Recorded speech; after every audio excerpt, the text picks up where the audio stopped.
Look, the Conservatives have got a really serious job to do, and we're doing that. We're holding the government to account. Things like the shocking increase in business rates that means our high streets are bleeding out, national security, the failed deal to sell the Chagos Islands or give the Chagos Islands to Mauritius, and so much more. So it's always regrettable when colleagues leave, but we've got a serious job to do, and that's what we're getting on with.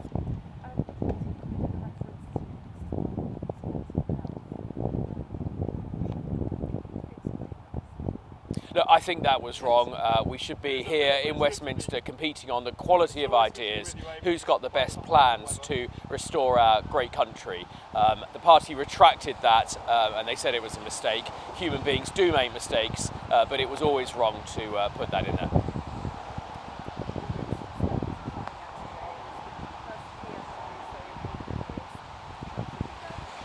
I think at this particular time, it's very unfortunate. We've just heard this morning revelations about Chinese espionage on aids in number 10. We've got real problems with our economy. Our high streets are bleeding out thanks to the Chancellor's business rate hikes. And it's Jimmy Lai is still in a Chinese prison. So I think at this particular time, we do need to trade with China, but at this particular time, it's not a good look for the Prime Minister to be fleeing.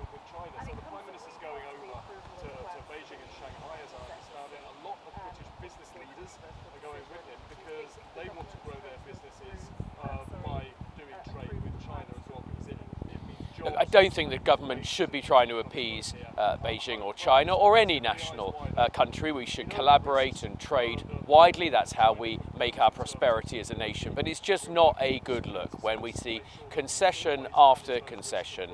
Our high streets are bleeding out. The economy's not where it should be.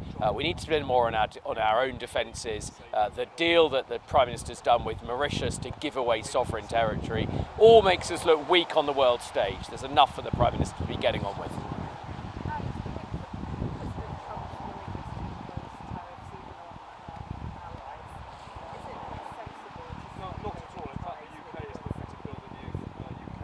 Yeah, it is sensible to seek trading ties wherever we can in the world, and we do trade with China, and we have many of our fine services and manufactured goods go to China just as they do with the rest of the world. But what you don't need to do is go kowtow cap in hand, having made such strategic concessions, such as giving away the Chagos Islands to Chinese ally Mauritius, capitulating on the new Chinese embassy, and not really dealing with some of the issues here at home.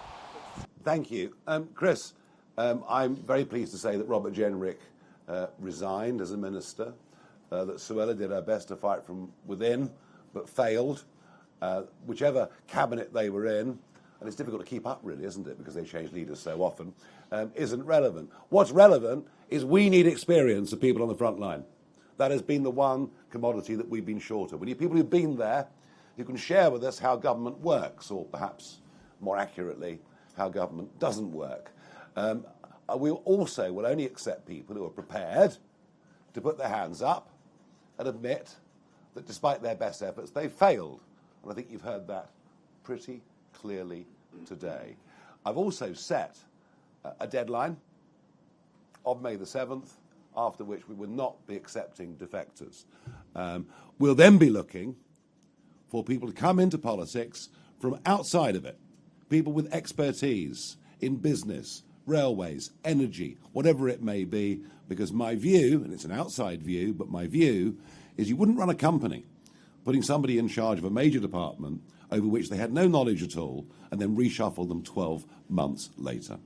So, do you want to answer what they've been saying about you, or should we move on? Well, it is a bit pathetic. As I said, it says more about them than it does me. I'm not really going to dignify it. I'm afraid, just more sorry signs of a bitter and desperate party that's in free fall.